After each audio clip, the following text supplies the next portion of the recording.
Okay, says we're live. Cool. So, hey everyone, it's Georgia. Hope you're all doing well and staying safe. And also hope you're looking forward to a good weekend coming up. Today, I'm going to be talking with a really exciting guest. I'm looking forward to this conversation. So, why don't you go ahead and introduce yourself and tell us, what you're all about. Sure. Yeah. Well, first of all, yeah, thanks for having me. My name is Elliott Ridgway. I am an independent filmmaker working out of Oklahoma. And what I'm going to be talking about here today is a Digimon fan film that I made with some friends and family a few years ago. Nice. Awesome. And Elliott has a YouTube channel called Ridgway Films. Link Yes. to that and his Digimon fan film is in the description. So definitely go check those out. What's kind of funny is we've both made Digimon fan films. Ours came out kind of around the same time, but yours came out before mine. And I watched it so many times over just for inspiration. And it was exciting just to see a recent Digimon fan film being made. So, in general, how did you get started in filmmaking?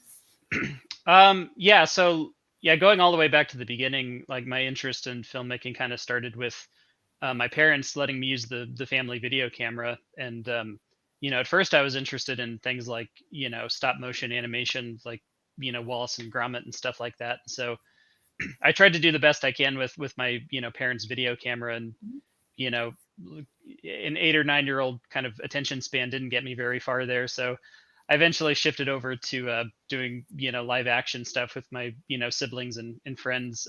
But animation kind of stuck in the back of my mind throughout that, as I got older. And then kind of concurrent with this, Digimon started airing in the United States, and I got on the Digimon bandwagon and started watching that pretty regularly. Yeah. And so the idea came up like around the time when I was 11 or 12 that hey, we should make a Digimon movie.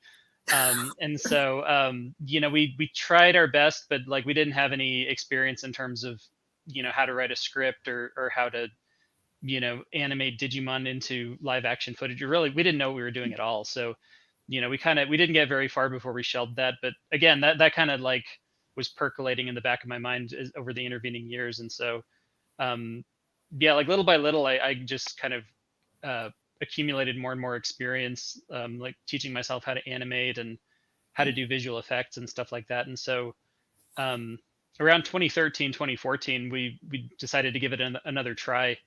And this time we actually succeeded getting a Digimon film finished. So awesome. What programs did you use to like start playing around with animation as you got older? So I'm a tried and true Blender user. I've been using Blender since the beginning, which I would highly recommend anyone who's interested in getting into 3D modeling and animation. You don't have the sort of the price threshold that you get with some of the other animations tools like Maya or 3ds Max, and Blender's made a lot of big improvements over the years. Like 10 years ago, I would have been a lot more iffy about should you use Blender or not, but these days it's pretty, there's very few reasons not to use Blender. Cool. So just in case some people haven't seen your Digimon fan film, just can you tell us a little bit what it's about? Yeah, so our Digimon fan film is loosely based on the third season of the show, which was Digimon Tamers. Our version chooses to focus on 3 of the kids from the show. So Takato, Rika, and Henry are the main characters in our story. And so it starts with them and kind of introduces how they came to meet their Digimon, and the film covers the plot of a few episodes from the TV show. Sure. And yeah, that actually perfectly leads into my next question, which is a big one for just any adaptation, especially anime, because we've anime fans have been so disappointed too many times with adaptations. But like, what's your writing process for adapting like all 51 episodes of season 3? Well, so I'll maybe first comment on the 51 episodes part. I think we're releasing the film in parts on YouTube. So part 1 is complete, and there's going to be 3 more parts. So the entire film has already been shot.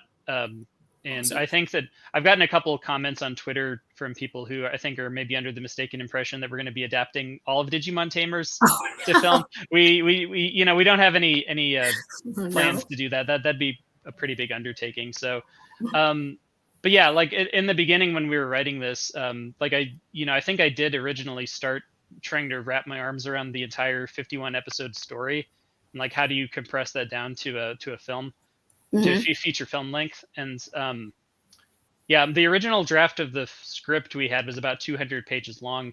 Whoa. And my writing partner Robert, sort of kind of implied that this is this is unfilmable basically. Like we need to cut this down. And so I took a step back from that and thought, well, okay, if I could just boil it down to maybe 3 or 4 episodes that I remember that really stuck with me, like let's do a movie about that. And so I tried to just pare it down as small as possible while keeping the essence of what made the show special.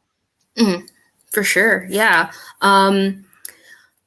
Oh, well, quickly, just I got to rewatch a little bit, but can you let people know that you changed the names of the characters a little bit? Can you just say who's who? What's the original? What's their names in the cartoon, and then what's the names in your film? Sure. Yeah. So we changed Takato to Dakota. Rika is Rita, and Henry just stayed as Henry. Okay. Okay. Yeah, I was going to ask if that happened. Yeah, that was a decision we made pretty early on because we obviously weren't able to cast Japanese actors for the roles in this, and we sort of felt like it'd be weird just at a surface level to have a story where it's American kids running around, but they've got Japanese names. And so we kind of made that decision early on to change the names but keep the characters the same. For sure. So this is this is the big one, and this was definitely one of the parts that I liked the most. One of the things I liked the most about watching your film was that there are actual Digimon in your fan film. How does one go about putting Digimon in a Digimon fan film? Well, so I would maybe start by saying that that was the one part of our movie that we outsourced to a professional. We did some early tests with Digimon models that we had done ourselves, and I was pretty unhappy with the results we got. Like they didn't really capture the look from the show. And so yeah, we actually hired a modeler to model and rig the Digimon for us. His name's Andrew Viono. He's this really talented Blender modeler from Indonesia, I believe. And so we worked with him on the Guilmon, Renamon, and Terriermon models. Just sort of, I told him what we were looking for, and we iterated a bit, and he sent me sketches and early versions of the models, and I'd give him notes on it. And yeah, and eventually he'd send the final product over to us. So we had the models, but we didn't have any animation to go with it. And so Robert, I mentioned him earlier, my writing partner, he has access to a motion capture studio at the college where he works. Oh, cool. And so for the animation part of it, we were actually able to go into a motion capture studio and get one of us rigged up in one of the, the suits with all the dots on it, and act out the scenes from the live action footage that we had shot a few years earlier. For sure. And then, yeah, after that, it's all a matter of just putting it all together in a program like Blender. Okay. Is it hard to, well, how do you, this is probably very technical, so you don't have to get too crazy with it if you're worried about it. But like, how do you so what you animate, how do you translate that into the models? How do you put it on?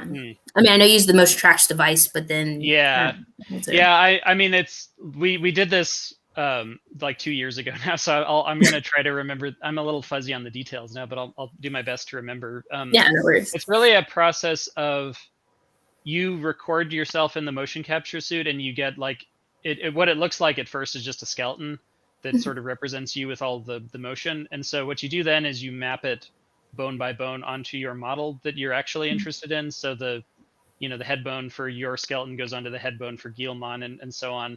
And if you give your bones common names that are not really unusual, Blender actually does a lot of the work for you and figures out how to map it for you. So that part's not too difficult. Like there's a few kinks you got to iron out to get it working.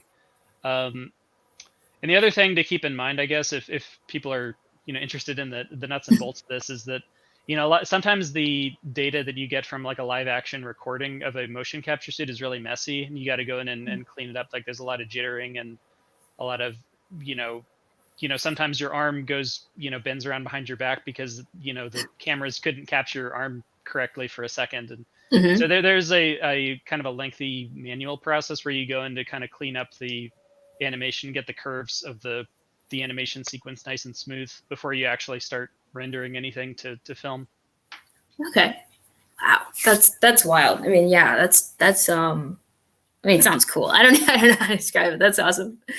On top of just the Digimon, there's a scene where we go into Dakota's room. He gets home from school, and there's tons of Digimon stuff and cards, and especially the cards, because that's a big part of the show.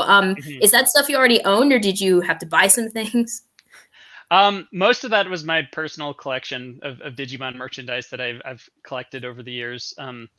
The cards actually we made, we bought them from, or we designed them with a trading card company, because we couldn't find the classic like green and blue card game design that you see on the show. Like we weren't able to find enough of those just out in the wild. So we just made our own custom cards that had those backs on them. So a lot of what you see in the movie is those custom card game cards. But yeah, by and large, a lot of the Digimon merchandise you see is from my own collection.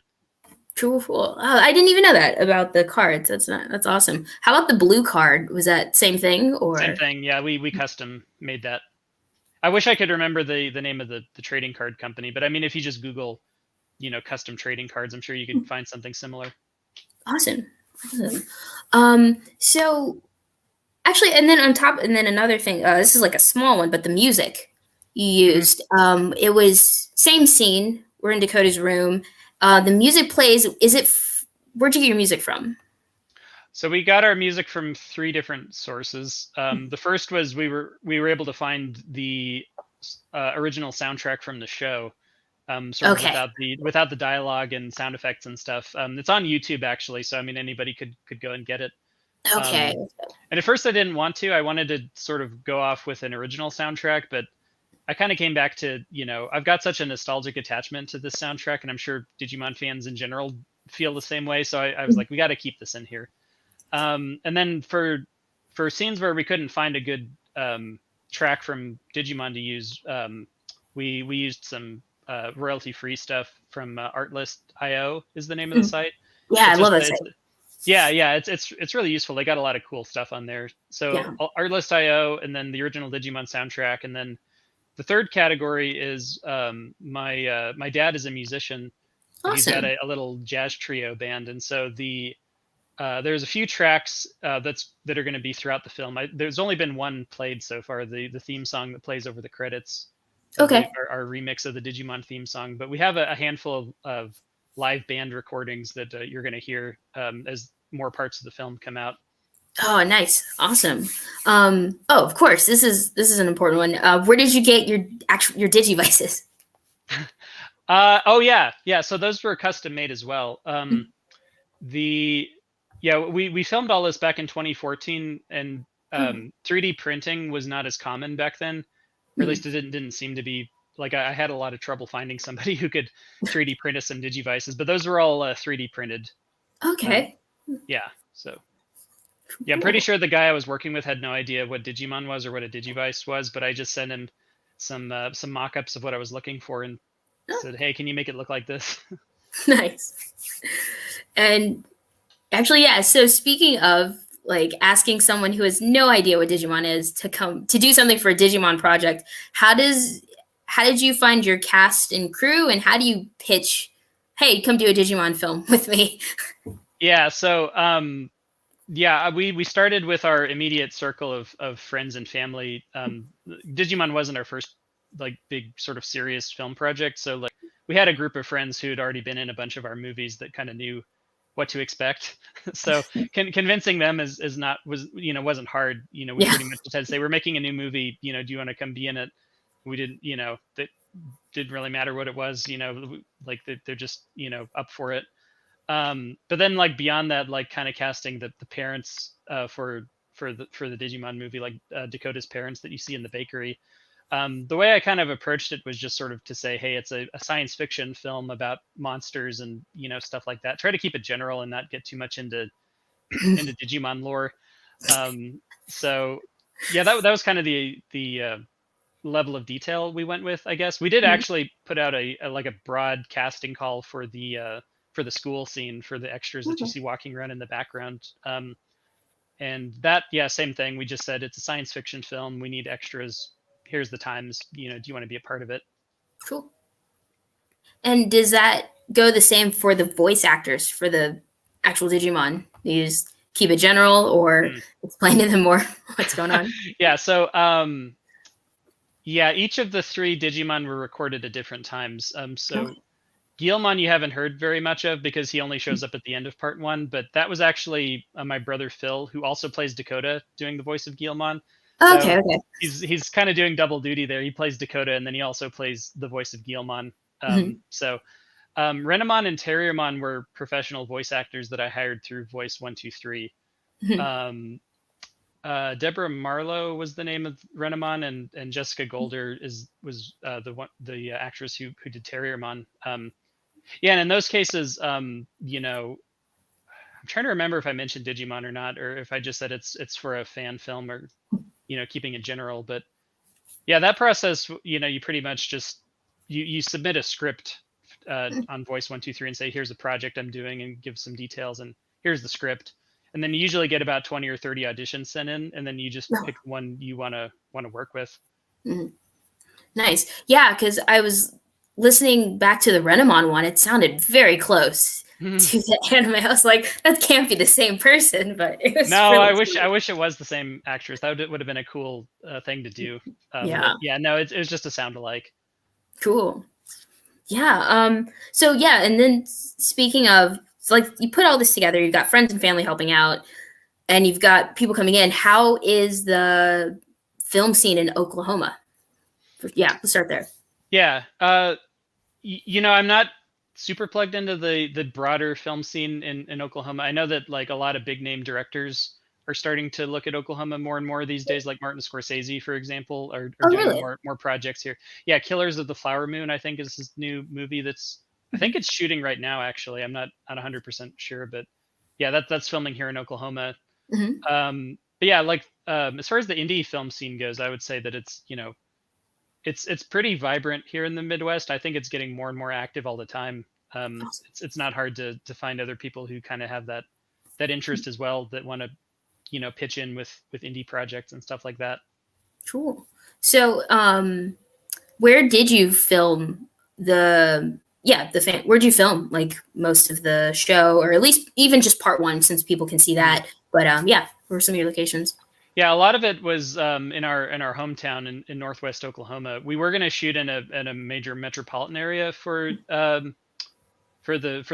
principal photography, but what we started discovering is that it's hard to convince people, like total strangers, to let you film in their storefront or in their school or in their office or whatever. And so well, Robert and I were kind of beating our heads against the wall trying to figure out like where are we even going to film this. Like one of us just said, hey, what if we just went back to our hometown and did it? And then suddenly it it felt like all the doors opened, and we were able to like solve all of our location problems in like a couple of hours, pretty much, because being able to rely on friends and family is huge when you're doing a low budget indie film. And so like just being able to call up a friend who maybe owns a restaurant and say, hey, I'm doing a movie, because you already know them, you're not going to have to get through as much red tape as if it's you've kind of got a total stranger kind of professional relationship going on. Yeah, so that it was all pretty much done in our hometown in Oklahoma. One notable exception, I guess, in part 1 is there's a shot sort of towards the end of the Tokyo Metropolitan Government Building in Shinjuku that we got later. That was a pickup we got later. Me and a couple of my brothers took a trip to Tokyo. It was kind of a Digimon pilgrimage part of it. So we went to the government building that shows up in Digimon Tamers and got some live footage of it. Awesome. Yeah. Yeah. Well, I like that point you made about going back to your hometown because just kind of just saying this to everyone. Another known filmmaker, Mark Duplass, he made a comment about like making $1,000 feature film, but he was saying like there might be more advantages to shooting in a small town versus going to LA or New York or any big city. Like you have, like you said, it was easy to get access to locations and it Hmm. wasn't as challenging. Yeah, absolutely. Yeah, the just social connections is huge. Being able to pull on people you already know to kind of help you out with not just locations, but also just like being there on the day to like go get snacks for the crew, or go run Mhm. errands for you while you're filming stuff. um yeah, and usually if you're just relying on your friends and family, they're not going to ask you to pay them anything, or if if you do, it's not going to be like union rates or anything like that. So yeah, that's Right. a yeah, working just with people is a huge thing to keep your budget under control. For sure, sure. Um, so, well, actually, I'm sure people are curious. What camera or any of the equipment did you use to film the film? Yeah, I might be getting this wrong because we shot most of this like 7 years ago now. So I think we used a Panasonic GH1 for the Oh, camera, which was Robert's primary camera at the time. And then we used a Zoom audio recorder with a boom pole for the audio. So we recorded the video and audio separately and then synced it up in post. yeah, for sure. Okay. Yeah, I mean, I like that even more. I don't know. For me personally, like I think gear is fun to look at and talk about, but I sometimes feel like the more I do filmmaking, the smaller I want my setup to be. And Hmm. yeah, I mean, just that the camera, the audio, it's usually most of what you need. Hmm. Yeah, if you can go smaller, then that's generally you're going to be able to move quicker. I Yeah. mean, a lot of times you just can't you know you can't get around the fact that a particular scene has got a complicated setup, like the nighttime alley scene where the Renamon fight takes place. That one was a pretty complicated setup for us because we had to light it so that it was we shot it at night, but we had to light it well enough so that you could see what was going on, and Mhm. but also keep it looking like nighttime. And we had a separate light going for the lightning, and then yeah, I'd like to say that we had an actual rain machine, but it was just, I think it was Robert's mom standing off to the side with the garden hose. Yeah, I wanted to ask you about that scene. Like, was it actually? I don't think it was actually raining, but how'd you get everyone wet and everything? Yeah, it was just a garden hose, which I guess is another example of how you can cut corners and not have to rent a rain machine, for example, for a nighttime rain scene. Yeah. Um, yeah, I was getting a little nervous as the shoot went on because we had extension cords going everywhere and lights and all Mhm. kinds of electronic equipment. So fortunately nothing shorted out. Mhm. So yeah, I mean for all in all, we were able to get through that scene without any major disasters happening. Cool. Yeah. So yeah, and speaking of that, were there any scenes like that any scenes or part of production that you were worried about, but once it started, it actually went smoother than you thought it would? That's a good question. Um,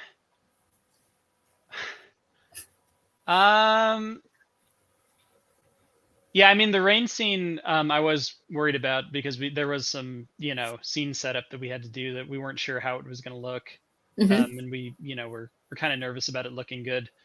Um,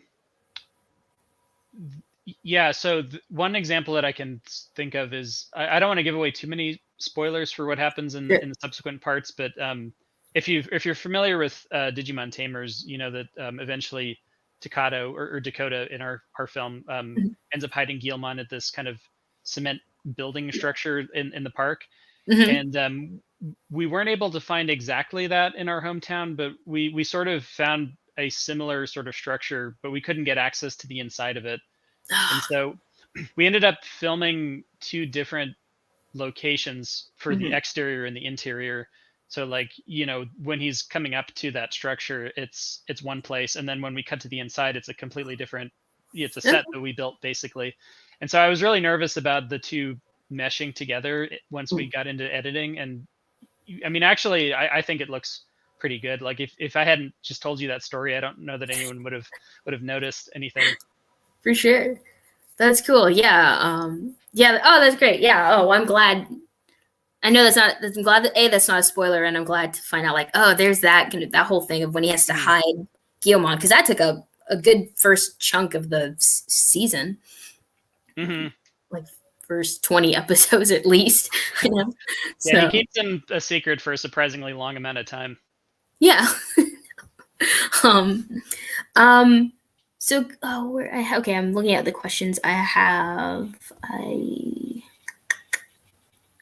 Actually, yeah. So making this film, did you have any? Is there still any fear about? Oh gosh, what are people? What are the fans, or just what are people gonna say once we put this out here? Just general fear of putting your art out there. Mm. Yeah. I think like obviously, we wanted to make something that Digimon fans would enjoy. I grew up watching the show, and it's a really special part of my childhood, and I wanted to make sure that we did it justice, and that other people who had a similar upbringing would feel the same way. Like, oh, this is going on a nostalgia trip here.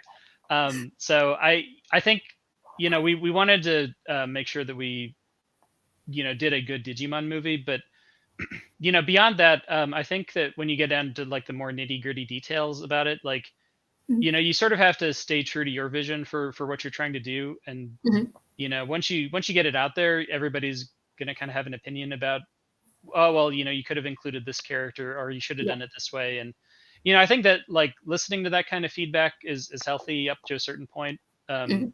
where it helps to kind of see other people's perspective on things. But um at the end of the day, like I said, you got to kind of come back to your vision, and you got to Mhm. have confidence in like this is the type of story that I want to tell.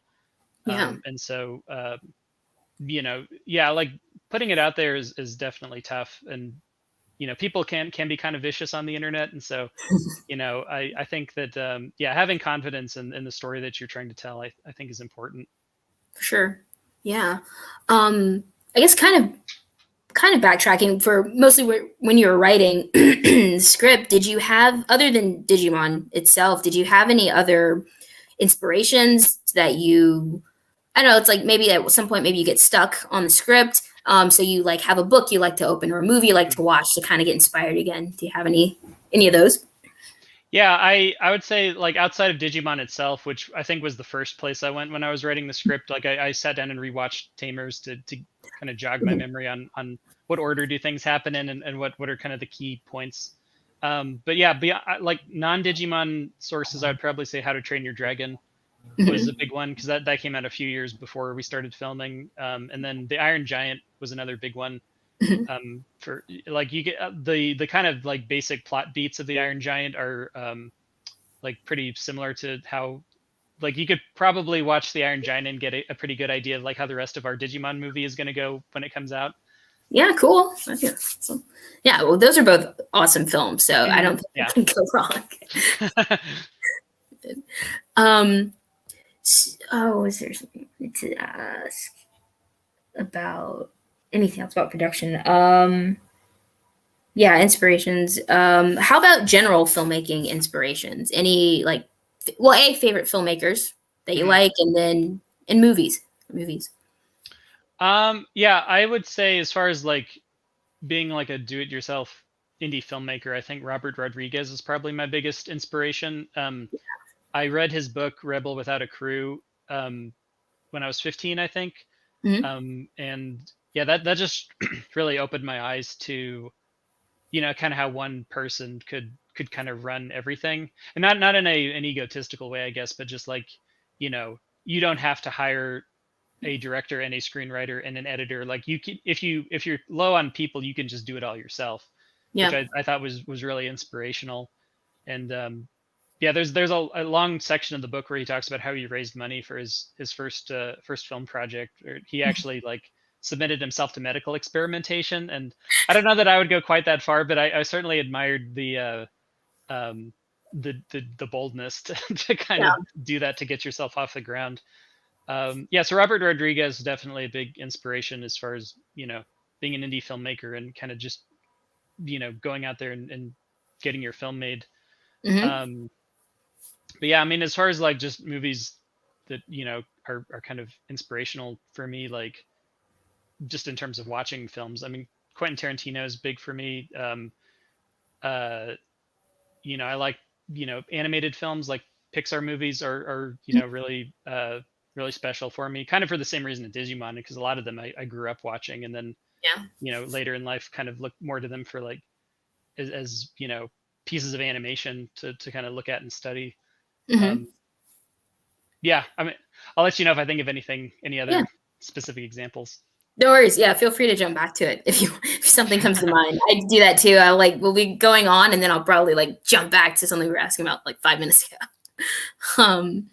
Um, well, okay. So just kind of out of curiosity, in terms of just Digimon, I was wondering, what's your, and this can be for all the seasons. What's your favorite? What's your favorite Digimon and Digidestin group pairing? And then also, do Okay, you like it better when they have similar personalities or when they have opposite personalities? that's a good question. I mean, like I'm gonna go with and this is not going to be a terribly interesting answer given that we're making a film about Digimon tamers, but I got to go with Takato and Guilmon for my favorite Digimon Digidestined pairing. Like, um, I think I identified the most with Takato as a 12-year-old when Yeah. when the show was coming out, because I also like to draw, and the fact that he was a fan of Digimon in Digimon I thought was really cool and innovative, just from a storytelling standpoint. I mean, it did throw me at first as a kid, like, where's Ty, where's Yeah. Matt, where's Sora? Like I was kind of like thrown for a loop at first, but I mean, eventually I got to the point where I like Digimon Tamers like way more than the the first two. And not to knock the original series at all, but I mean, um, and then to your second question, I guess, does it work better when they have opposite personalities? Like I sort of tend to view Digimon as a story about, flawed characters, and then Mhm. through their relationships with their Digimon, they become better people. And so I Mhm. think that a lot of times the kind of, um, clashing personalities, like that conflict, I think is healthy from, like a storytelling standpoint at minimum. Just to sort of bring out these character traits and help the characters kind of like look at themselves and reevaluate kind of their outlooks on life. Like, Joe, I think, is a good example of that, where Gomamon is constantly trying to get him to come out of his shell. Yeah. Henry and Terriermon, I think, are a lot like that too. Like, again, not to get into spoilers, but I mean, we kind of touch on that a little bit later on in our series, in our film. Mhm. Henry's kind of got a more of a detail oriented, like, has to know everything kind of personality, and Terriermon, has got his momentai catchphrase that he goes to. It's Hakuna Matata. Yes, yeah, this is Hakuna Matata. Yeah. Actually, I don't think he says momentai in part one. Come to No, think he of it, doesn't. yeah. So sorry, that was a little bit of a spoiler too. And momentai is coming. Oh, awesome. Um, I kind of I agree with you. Like Takata was my favorite when watching the series. And then like I like Henry more now, and that's one of my favorite things about Tamers, and that's why it's one of my favorites. Is that like each character is a very specific personality type, but they Hmm. don't have the stereotypes. There's like an extra layer to that. Hmm. But, Yeah, I yeah. mean, not to go too far down the screenwriting rabbit hole. One thing that's cool about Tamers, and just focusing on the three kind of main kids, Mhm. Takata, Rika, and Henry, um, they kind of like split into the kind of the Freudian, superego, id, and ego personalities. Okay. Like, Henry's the superego, and Rika is the id, and Takato is kind of the ego that kind of, is the leader of the group. And you see Mhm. this pattern a lot in different types of stories, where there's, the leader, and then the brains, and then the kind of emotional one. Like you see it in classic Star Trek, for example, between Kirk, Spock, and McCoy. Once I figured that out, that helped a lot also with writing the script. It kind of helped me, identify the roles that everybody had in the group. Once all three of them get together, then kind of like how they, what's kind of driving their decision making process. Yeah, for sure. Yeah. Actually, and oh, again, and like you, same thing. Like when Tamers first came out, I was like, wait, yeah, where is everybody? And because they called it season 3, so you think they're going to keep using the same characters. Right. But yes, it was a great surprise. Like Hmm. you do it. So do you think Hollywood will ever do a Digimon live action? And should they? I would certainly like to see them do it just from the standpoint of a fan, you know. Like I've enjoyed the last couple of sort of anime inspired Mhm. offerings that have made it to Hollywood. I mean, like I really enjoyed Detective Pikachu, Yeah, same. and I mean Sonic the Hedgehog doesn't really count, I guess, but I mean it was kind of in that same zone of like we're going to adapt this, licensed property that everybody's familiar with, and sort of make it into a feature film. Hmm. Um, so I mean, I would definitely love to see them do a Digimon movie. Whether or not they should, I mean, I don't see any reason not to, as long as the right people are in charge of it, and hopefully people that are fans of the show and kind of understand what makes it tick, and not just people who are looking at bottom line marketing, that sort of Yeah. thing. I would say that if someone was going to adapt Digimon to a feature film, like as a big Hollywood studio sort of film, like I would almost want to see them branch out and do like a completely new story, and not have it be based on Digimon Adventure 1 or Digimon Tamers, or any of that. Just do a brand new story that kind of follows the structure and template of Digimon without actually being like a straight adaptation.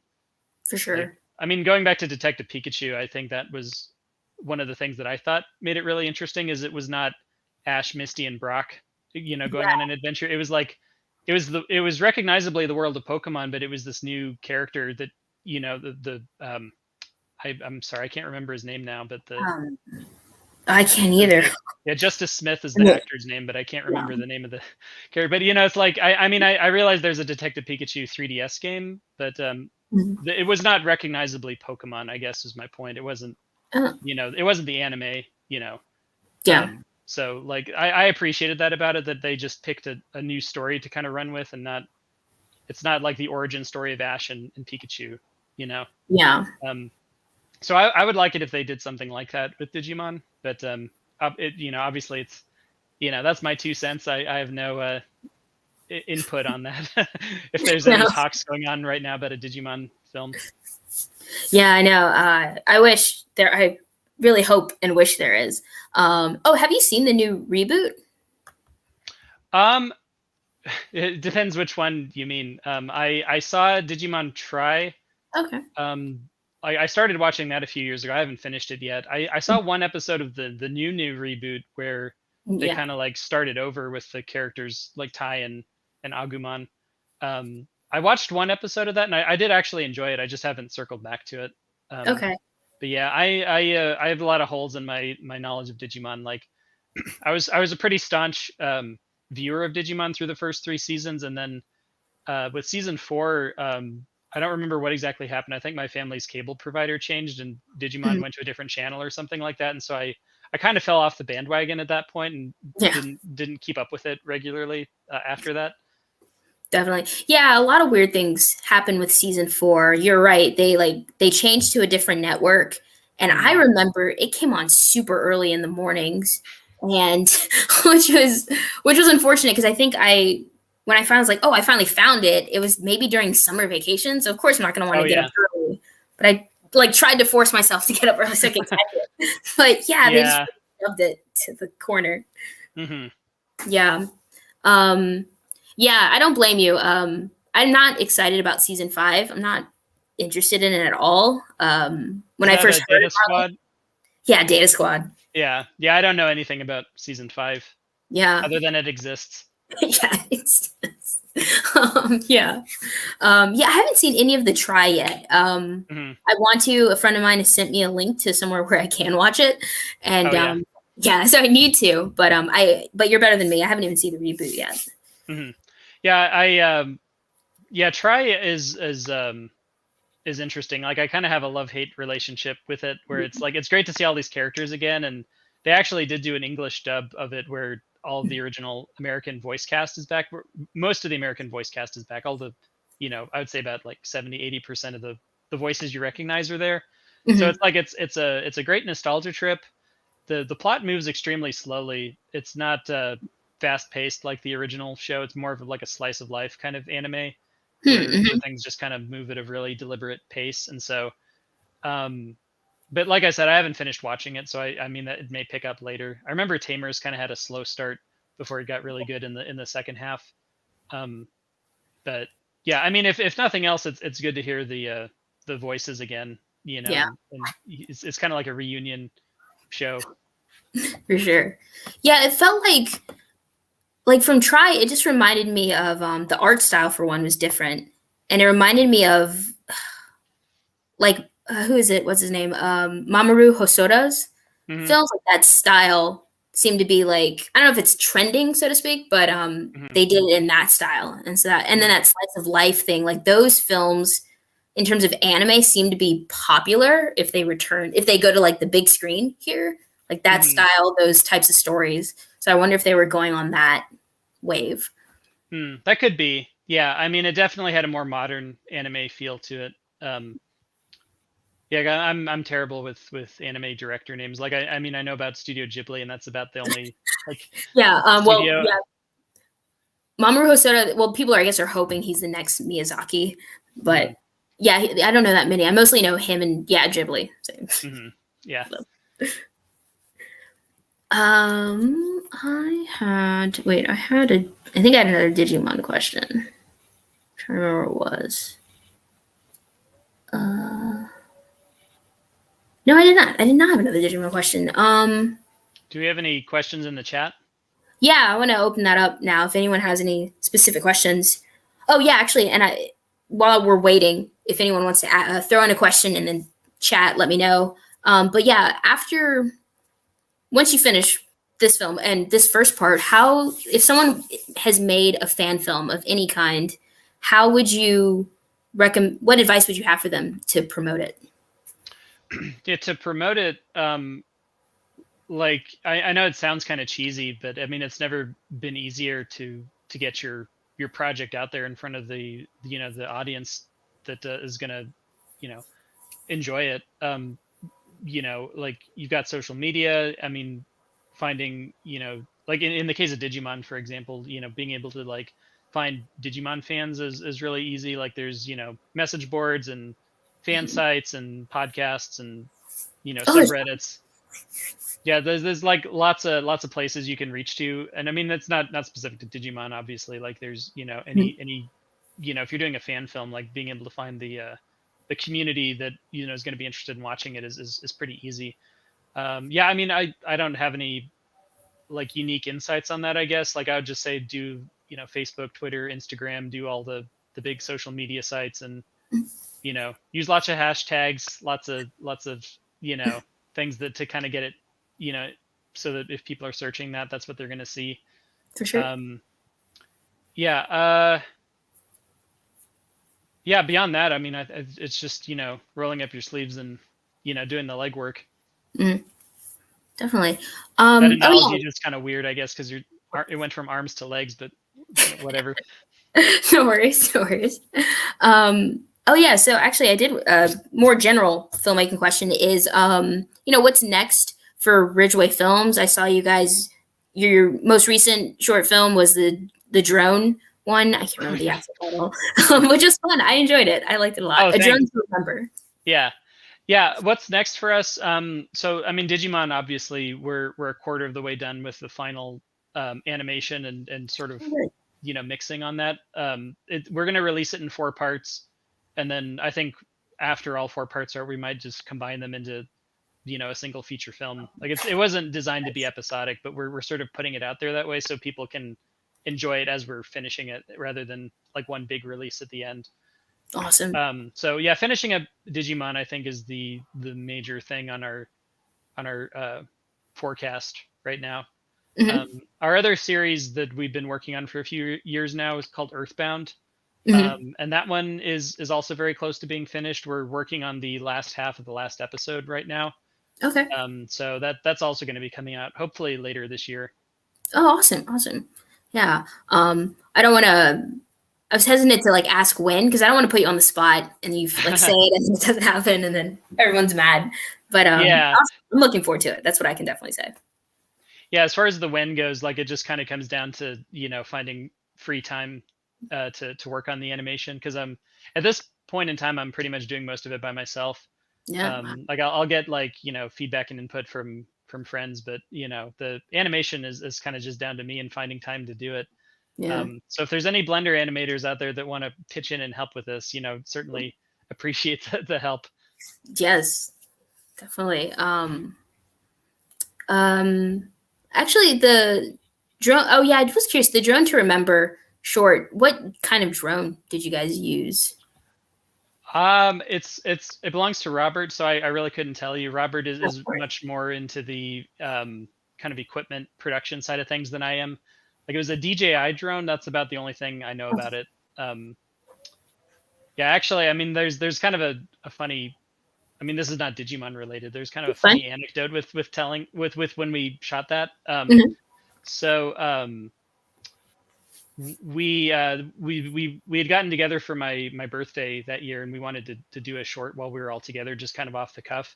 And Robert had brought a bunch of his equipment over, and he's like, "Well, I got this drone. Maybe we could do a short about a drone." What we didn't realize as we started working on this is that drones. I'm actually not sure if I should even. I don't think I'm going to get in trouble. I think it'll be okay. Like drones will communicate with like some central cell tower or server somewhere to like figure out if you're in a no-fly zone, and if Okay. that's the case, the drone will shut itself down. So kind of rolling back to last summer, this was mid-June. There was a Donald Trump rally going on in Tulsa at the time. And so apparently all of Tulsa had been designated as a no-fly zone for drones because of this presidential rally going on. And so we figured out while we were kind of struggling with the drone that it would take about 2 minutes for it to sync up with the cell tower where that told it, hey, you need to shut down because the president is in town. Oh no. So we kind of had to work in these like 2-minute spurts between like when we could turn the drone on and when it would figure out that it wasn't supposed to be flying. Well, that's a good thing to know. I didn't know. I've never used a drone, and so that's a good thing to know, especially if you ever want to use a drone for filmmaking. Yeah, I wouldn't recommend trying to do it on the same day as a presidential rally. Yeah. I mean, it was kind of, I thought it was kind of silly. I mean, obviously, there's security concerns and whatnot, but like we were way on the other end of town. Like we weren't anywhere near the rally. So, I mean, it's whatever. Totally. Yeah. But even just the cell tower connection, I had no idea that's what they did. Yeah. Yeah. I mean, I didn't either. So I learned something making that movie. Awesome. Yeah. Yeah. The shots were great. And so that was fun to see. And, trying to think. Oh, and then what's the best way for people to reach you or to keep up with just anything going on that you guys are doing? So, I mean, the best way is to subscribe to our YouTube channel. We've also got a Twitter account that I update occasionally. And I mean, we've got our main website, ridgwayfilms.com, where you can go back through all of our old movies and, see all of our, t-shirts on Redbubble and stuff like that. And yeah, it's kind of the hub for everything we're doing. Awesome. That's tough. I mean, I'm stumped. I think I've run out of questions. Which is, yeah, it's hard. But yeah, I don't see any questions in chat. So okay. Yeah, but I don't want to hold you up for the whole day or the rest of the evening. I guess evening for you. No, I enjoyed this. Thank you for having me on to do this interview. It was fun. No problem. Thank you for making the time. Like I said, this was fun for me. I enjoyed watching your film and we got to geek out over Digimon. So like, yeah, and just to throw it out there, whenever the next parts come out or if you have other projects you want to talk about, let me know. Would love to have you come back. Oh, sure. Yeah. Appreciate it. Yeah. Yeah, definitely. Yeah. So stay safe in the snow up there. Thanks. You too. I don't know if there's any snow out where you are. Not in California. Nope. Yeah. All right. Cool. Well, have a great evening. Thanks. Hey, you too. Thanks. And thanks to everyone who watched the chat. Appreciate it. Yeah. Thank you.